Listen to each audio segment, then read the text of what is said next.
Ooh, that was nippy. Ladies and gentlemen, welcome to Trafford Golf Centre. I'm Matt Fryer and today I'm here with another video to help you improve your golf.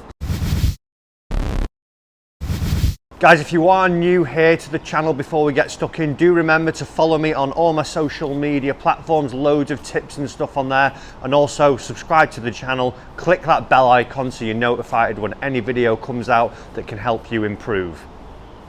So today's video we're looking at wedges, and obviously this time of year the ground gets a little bit soft. We all get that shot where the leading edge gets involved quite a bit and we dig it into the ground, and I feel quite saddened talking about this when you duff it in front of yourself and you look like an absolute moron in front of your friends and you've hit it 4 yards, and then the next one you're walking up and the fear of God is running through you. So one of the common things I tend to see when this problem occurs, and the sort of strategy of I need to get the ball first, I need to make sure I've got a crisp strike to stop taking such a big divot, thinning it, topping it, duffing it. I'm going to shove the ball back in my stance. That'll work it out. That'll be the one for me, definitely. And there's a problem with that. Now, when we do that, we've got to understand how a golf club, specifically a wedge, is designed. Now, one of the terms you hear a lot is use the bounce.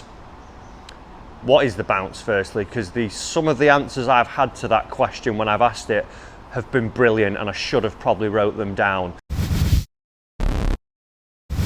So as I put this club on this surface now, on a flat surface, and I've got the shaft sitting vertically, what you'll notice is actually that the leading edge is sitting up slightly in the air, and that's where the bounce comes in. The bounce is the angle between the back edge of the golf club and the leading edge of the golf club. So the lower that number, say 4 degrees bounce, you won't see the leading edge as much in the air. It'll sit a little bit tighter towards the surface. Now if you have a high bounce, i.e. a 12 bounce, you'll see that leading edge is up in the air. And the reason that we have bounce on a golf club is so that when it comes into the turf or the sand, it's not acting like a digger or a spade and just going straight in and digging down into the ground and stopping. It's able to go down, the bounce then gets involved, and it rides back up out of the turf or the sand. Otherwise it would just go straight in and bury in too much, as we'd see with a spade. So the problem is, when we get this idea of I need to strike the ball first, the most common thing I see, I've seen it well, I can't even remember how many times now, is I'm going to put the ball off my back foot, great start, and then I'm going to lean my hands really forwards. And as we just know from seeing that image, if we had something now where we've got the shaft vertical, there is bounce on the club and it's going to help us out. You'll all remember that you probably chip quite well out of soft rough, just light rough, because you're able just to let the club brush through the turf a little bit more. If you lean the shaft forwards, you take out all that bounce angle and you've just got that leading edge exposed. It's as sharp as a knife. It's going to come in, it's going to be coming in steep, and it's going to dig into that turf. So your window of opportunity to strike this ball right now has become very, very tight, just by the fact that you've put your hands so far forward and had so much shaft lean, and you've got the ball so far back in your stance. You're promoting something where you're going to come down really steep into the back of the ball. Now what we want for good pitch shots, for us to stop duffing them all the time, number one is keeping the radius at the bottom of the arc quite shallow.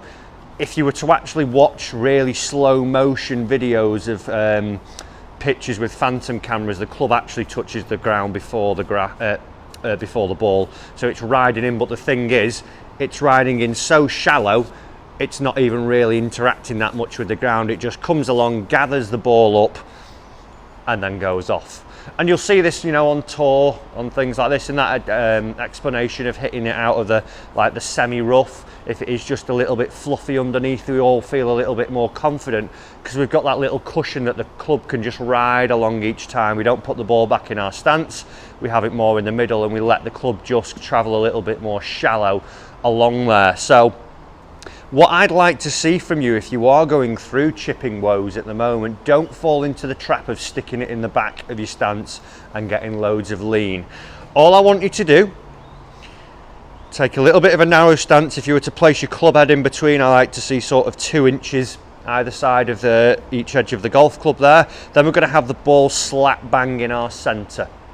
And then what we're looking for now is something where we just have a minimal amount of shaft lean. We're not giving it loads, we're only giving it a tiny bit. I like to think that as we do this, my thumbs, once I've got my good grip, are just pointing onto the left hand side of the golf ball. If I were to have them too far out in front, they're pointing miles out in front.